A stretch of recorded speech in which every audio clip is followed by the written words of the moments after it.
everyone, and welcome to another episode of Little Give. I'm thrilled for you to meet our guest today. He's got so much insight to add. Go ahead, introduce yourself. Tell us where you're from. Tell us what you're all about. Hello, everybody. My name is Patrick Callahan. I'm from a small community in Alberta called Beaumont, Canada, or Beaumont, Alberta, and I am a transformational and performance coach. My company name is Patrick Callahan Coaching, and I help in the performance side of things. I help young athletes develop more of an elite mindset to help them on and off the field, so they become better athletes, and it helps them improve their lifestyle. And the transformative side of things, I just help people get unstuck from living the same day over and over again, the same week over and over again, and I help them live a life that they love and live a life that they deserve. So much to dive into here. I love this type of work. So I just can't wait to dig in and find out more about all you do. But first, tell us how you ended up getting into this field. Well, how did I get into this field? It goes back quite a few years, actually. When I was coming out of high school, I wanted to become a nurse. And my dad's very old fashioned. He was a tradesman. And when he heard that I wanted to become a nurse, well, he wasn't really too keen on that. So he actually signed me up to, take a civil engineer technology course. And I ended up going that route and then becoming a carpenter by trade and starting my company and going on from there. And I knew I was longing for something different in my life. I knew I wanted to go back to the service industry, serving people and helping people. And it was about 5 years ago, I had some unfortunate news, and my wife at the time and I decided to part ways, and it was a big wake up call for me. And I took some time off from work, and my business partner and I at the time, we decided to part ways in our company, and I sold him my shares.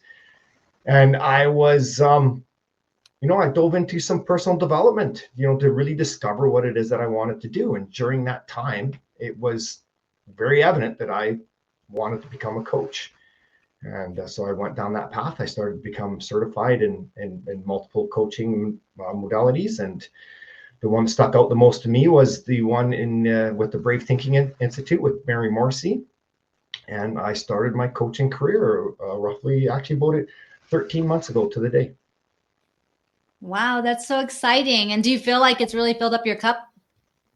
It has more than filled up my cup. Yes, it's overflowing my cup. It's helped my kids. It's helped my kids, live a better life and starting to get better results in their life, in their school, and in their mental health. And it's just I couldn't ask for a better career. The satisfaction I get when I'm working with my clients, when I'm presenting my workshops, and I'm seeing the reactions on people's faces, and just all the interactions I have with people is just amazing. I really truly love what I do, and I feel I was born to do this. Awesome. So what is your favorite thing that you do with your coaching? Like one strategy that you really love that you feel like really helps people? The biggest strategy I have that helps people is helping them and guiding them to create a dream life, create that vision that they want, and getting clarity on that vision and working with the clients and to create that vision. A lot of times clients will be a little bit stuck in their life, and they'll say, well, I'm too old to dream, or I've never had a dream. And just working a little bit with those clients to get those micro dreams, working up to more of a larger dream, and watching them have those little goals, those little dreams come true and come to fruition, and just seeing how they react to that and how it's changing their life. That's awesome. I bet that's really rewarding. Well, You mentioned earlier, that you watch people kind of be stuck in the same day, the same week, the same month over and over and over again. And, sometimes people are comfortable with that and sometimes they're not. What is your opinion on why it is that people end up just continuing the same path all the time and just staying frustrated they're not getting the results they want despite continuing to do the same thing without making change? I really believe it's fear-based.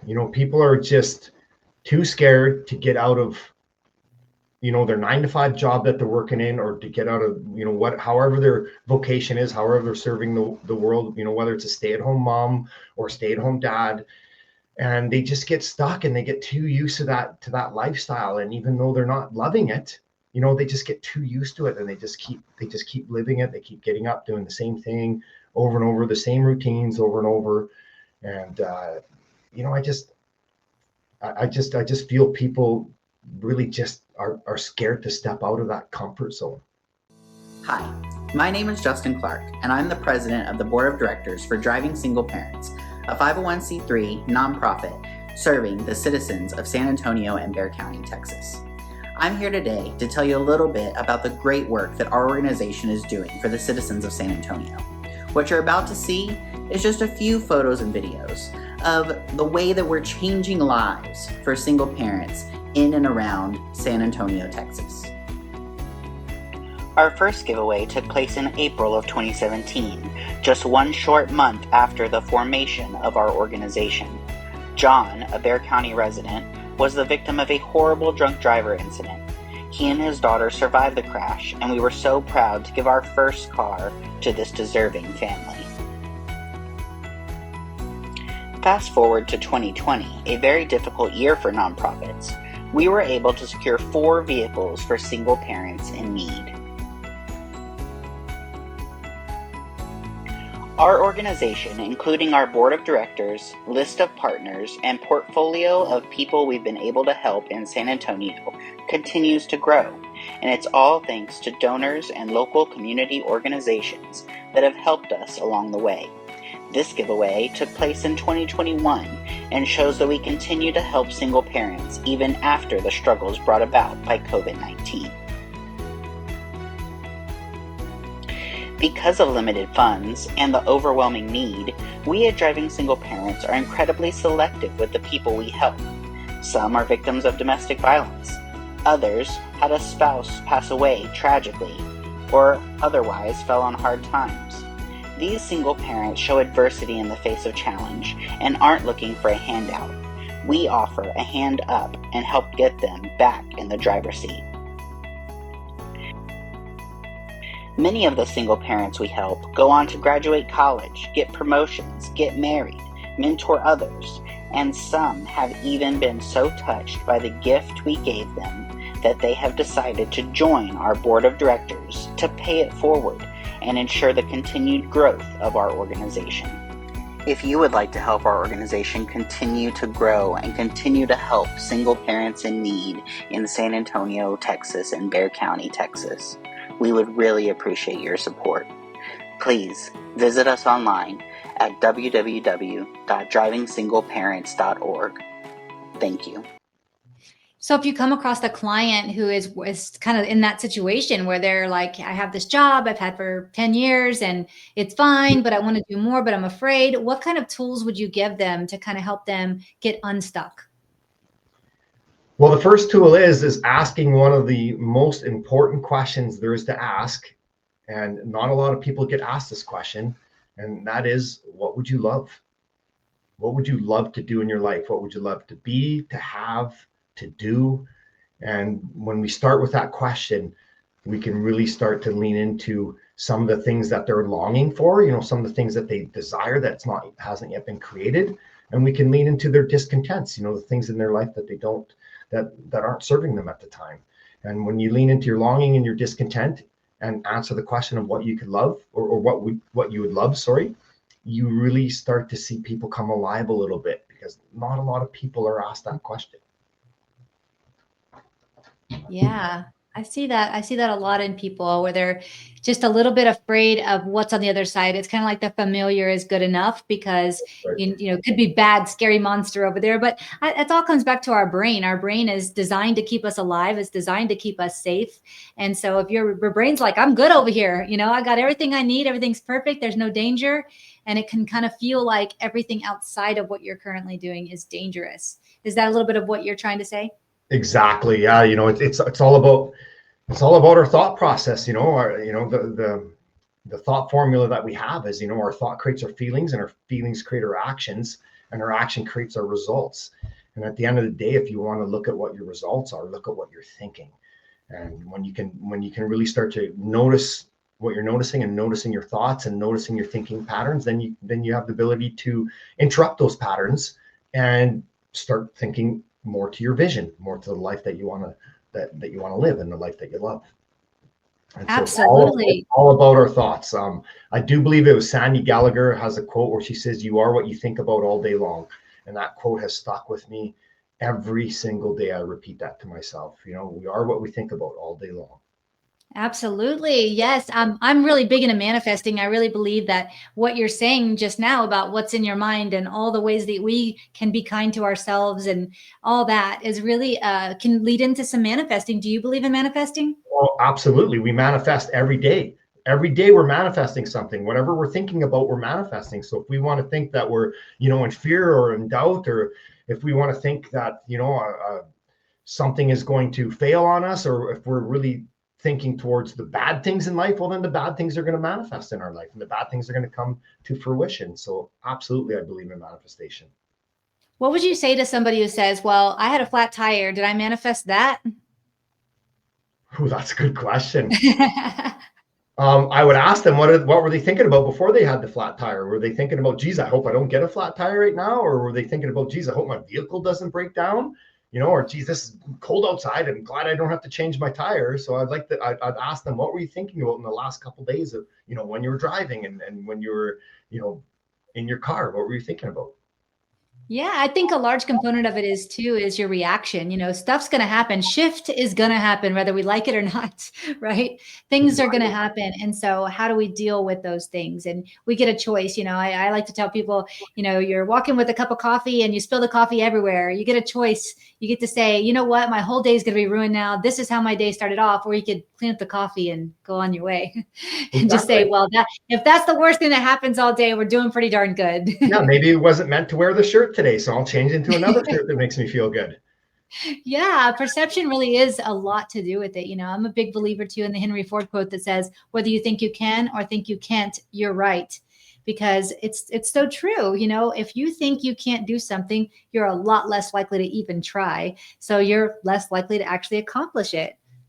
Exactly. I actually use that quote with my young athletes, because one of the programs I've created, one of the pillars is self-talk, and having these young athletes, if they're playing hockey and they have a breakaway and they're thinking, oh, geez, I can't score on this guy, he's so good.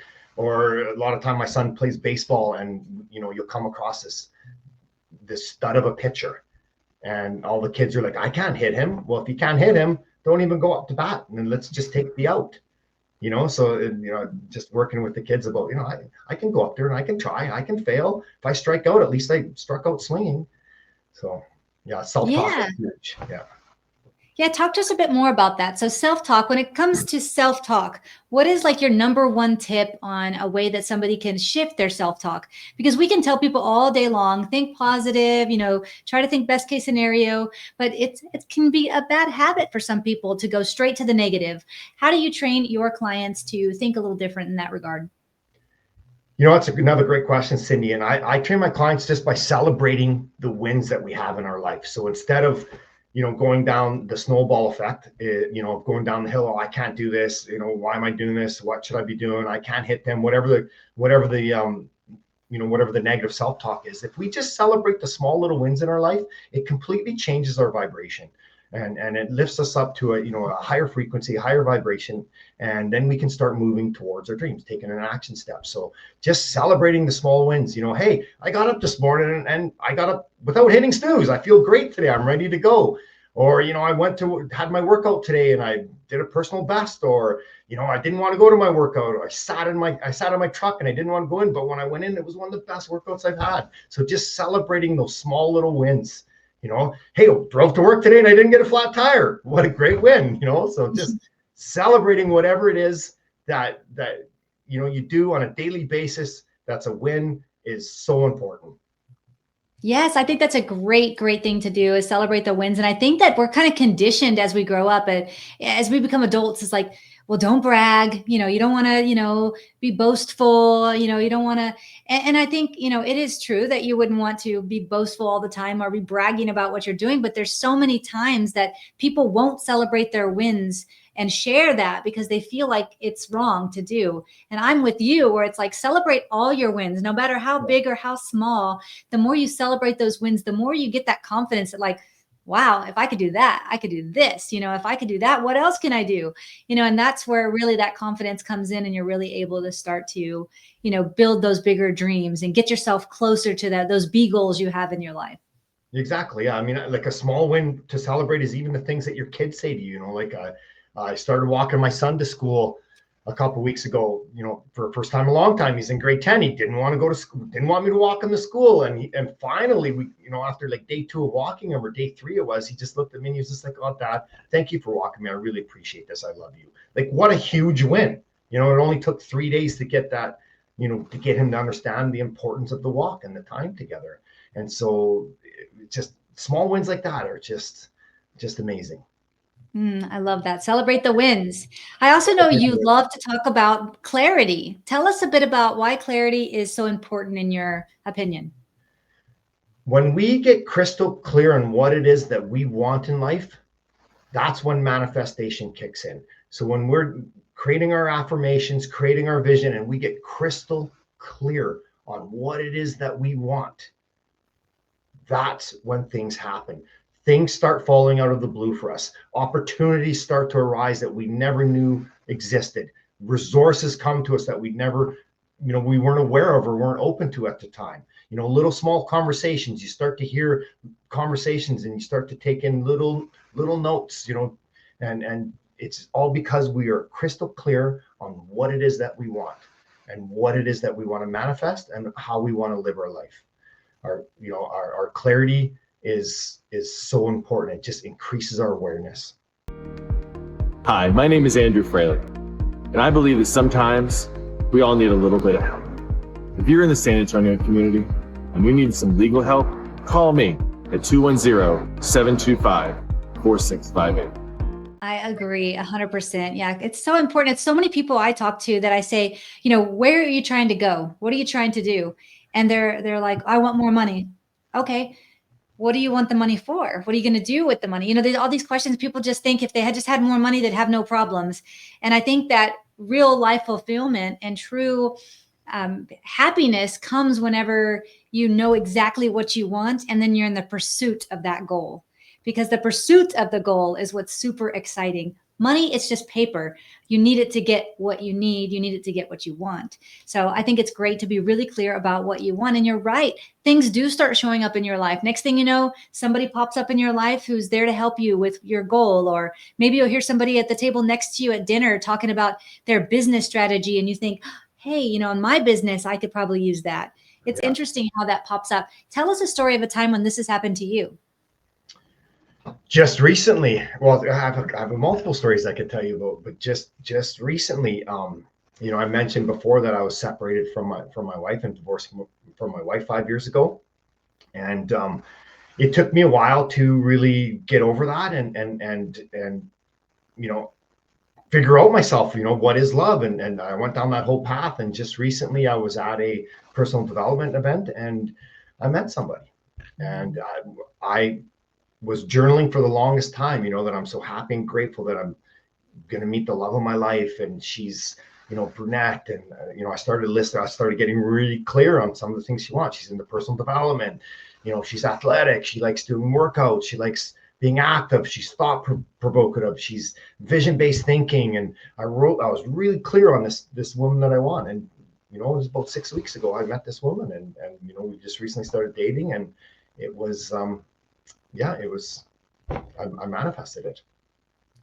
Yeah, because you figured out. Yeah, I shouldn't say I manifested it. I manifested this situation. Yeah, you figured out what you truly wanted. Next thing you know, your brain's like, there's one there. How about this? How about that? Comes up with the next thing. And then that'll slowly get a bigger list of like, well, I also want this. And I think that's amazing. I think it's really neat, no matter what, whether people believe in manifesting or not. I think it's really important to set your intentions, get clarity on what you want and why you want it, and then get really specific on how you're going to get there. And write down all the things that you desire. And then, of course, those little things will start popping up. So, yeah. And the why is important too, Cindy. The why is really important, because if you just want, like, if you're trying to manifest money, for example, and you just want to, I just want to be rich, I want to have all the money. Well, chances are that's not going to happen, because you want to manifest things where there's good in it for others, where it makes you grow. You want to manifest things that you think is, that's going to make you step out of your comfort zone, tackle fear. And so those types of manifestations are important. So if you want money, make sure that you want money for a good cause, that you want to donate money, you want to donate time, you want to do things with your family, you want to help other people live a life they love, not only yourself living a life that you love with that money. So absolutely. Yeah. And then making sure that it's in good intentions and you're there to serve. We serve other people, people serve us. Energy is really important, to make sure that you're getting your return on energy with what you're doing in your life. Like you had mentioned that you love doing this work so much. And that right there will help you continue to have the energy to help other people, because you can't keep pouring into other people if you're not filling up your own energy bucket. And it sounds like that you are. And people really, I believe, need to get clear on that you have to find something that you can do that not only do you give your energy, but you get your energy back, and then money is exchanged. Exactly. Yeah. For me, I find it beautiful. I was recently down at Sedona, Arizona. I was on a spiritual retreat with my coach, and I just really had a huge download there, where for so often in my coaching business, I was having, a push energy, and that comes from my construction background, deadlines, meet this, do this, set goals, do this. And I had such this push energy that I was forgetting about the why, and I was forgetting about the purpose. And when I was in Arizona and I was doing the spiritual retreat, it really hit me that, it's not about the push. It's not about, the money. It's about getting the message out there to people. It's about serving people and helping people live a life they love. And I'm just blessed that I have this business, and I've created this business that's just a vessel to do that. And so it was a great moment for me. It's amazing how much we change over time, and those things can really impact us in a way to make us see things a little differently. So I thank you for sharing that story. I'm also a big fan of thinking in ink. Do you do journaling? Every day. Yes. I do journaling with an intention. I do.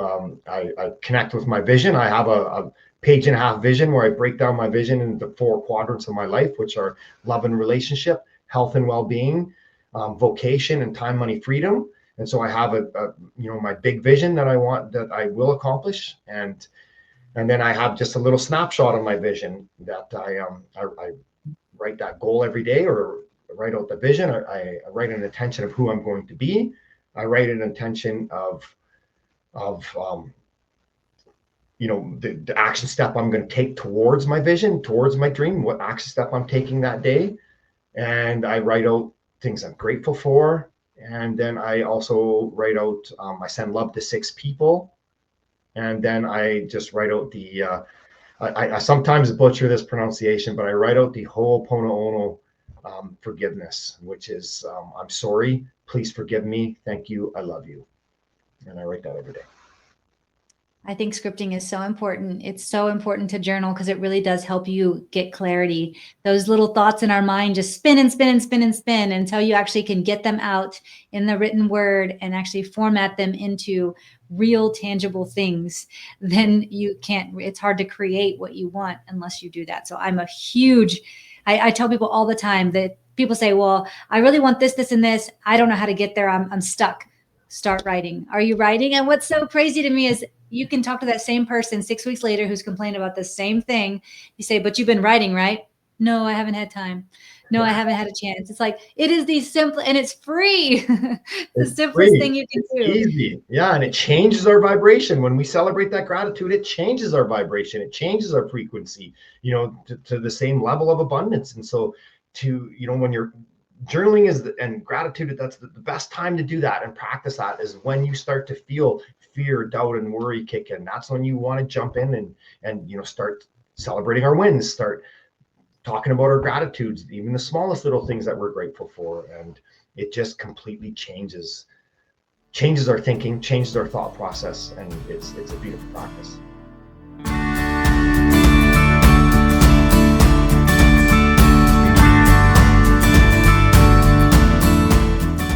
Speaking of gratitude, speaking of giving all the things, I'm going to switch off to my 2 questions I ask all of my guests. Can you give the audience an example of a little thing that they can do in their community? Might just be a little give on their end, but might make a big impact on the other side. It's really, that's a great question. And I just challenge people to, when you're in public, when you're walking down the street, to smile, say hello to people, hold the door for people, ask people how their day is going, and just leave people with a feeling of impression. Because when you do that, it creates such an energy around you, and people will start to notice that, and when they'll look forward to seeing you again. And so whether it's a cashier at a grocery store, ask them and be sincere. How are you doing today? Is there anything I can do to help you today or serve you today? And not necessarily, you can compliment, but not cheesy compliments. Just ask that, compliment them on their smile, or geez, you have a really nice sense of you today, or I feel your energy today, or whatever it may be. Just those small little things go a long way, and they're infectious. I totally agree. Yeah, that genuine connection with another person, to look them in the eye and say, "How are you today?" Or "Thank you so much. I really appreciate you," or just anything. And it really does give that. I mean, people will actually kind of like be taken aback sometimes, like, because not everybody does it, but we all should be doing it, because it's a little thing that we can all do that is free. Thank you for sharing that example. Can you give the audience an example of a time in your life where somebody did something little for you? It might have just been a little give on their end, but really made an impact on you and in your life. Well, the biggest impact that I had on my life was, I was down and out after had some things happen to me. And one of my friends reached out to me and said, "Hey, come join me at a workshop." And I joined them at a workshop, and that's when I jumped into personal development. And just that lady reaching out and say, "Come on, Pat, you got this. Just come join me on this workout, no strings attached," or on this workshop, sorry, no strings attached. And it just completely changed and altered my life. That's wonderful. In personal development, what you start to realize is the limit is you. And I think that's such a beautiful thing, because you can be changed. You can change you. You're not necessarily in control of everybody else in your life, but you can change you. And I think personal development really gives you that power back that sometimes people tend to relinquish to others and wait for them to make them happy. So thank you for sharing that story as well. You have been so much insight today. Why don't you tell the audience where they can reach you, they can find out more, they can get in touch? You can reach me at my website at patrickcallahan.ca. And you can just browse through my website. I got a lot of good information on there. And then if you go to contact me, you can set up an appointment with me, and we can discuss what your vision is, and ways I can help you manifest your life and your vision. I'd love to connect and do a strategy session with you, or discovery. Sorry. Thank you so much for sharing that. What about nonprofits? Do you have any nonprofits that you're excited about? Yes, I'm excited about CASA. Mental Health is the nonprofit. She just, the lady who helps out and runs it, just recently came into my BNI group, and I really connected with her. And CASA Foundation is a great organization that helps. It's the gap of when kids are diagnosed with a mental disorder, or mental health issues. It's a gap where people can come into here. You can get into programs that helps kids ages 3 to 18, and it helps their family as well. And it is a total, complementary source. And that's why it's so important to have people donate to this, to help these children get over these issues that we're having.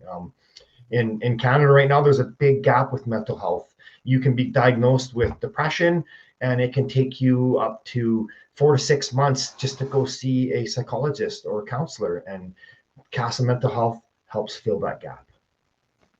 Wow, that's a beautiful nonprofit. Yeah, mental health is really, taking its toll on Americans and people around the world these days. And so it's amazing that these nonprofits are stepping up to fill those gaps and really, really help. Thank you for sharing that one. Yeah, you're welcome. And it's helped one of my children. And so that's why it means dearly to me. Oh, that's amazing. That's incredible. I just love nonprofits. I love their hearts. I love all the work that they do to try to help others and fill in those gaps. So once again, I want to thank you for being on today. Everybody out there who's watching, he told you exactly where you can reach him and find out more about him and all he does. And if that nonprofit was something that you're passionate about or you need help with, please go visit their website, learn more, and make a donation. $1 or $5 multiplied by all the people watching this episode today can make a huge impact to this nonprofit. So thank you all so much for watching, and thank you so much for being on today. We will see everybody next week. Thank you so much for watching this episode of Little Give. If you would like to learn more about how I highlight ordinary people doing extraordinary things to help others, or maybe you'd like to be a guest, or maybe you know a nonprofit that you would like to see featured on a future episode of Little Give, you can find all the information on our website at littlegive.com. If you'd like to get involved with our kindness clip segment, please do send in those videos. Send them via email to cindy@littlegive.com. Or you can tag us on any social media under Cindy Whitteman or #LittleGive. If you'd like to know more about our podcast, you can also find us on all major streaming platforms under Little Give Podcast. Please do find our Facebook group under Little Give TV Show and join it. We'd love to keep you up to date with future episodes. Thank you all so much for watching, and I can't wait to highlight the next ordinary person doing extraordinary things to help others. See you next time.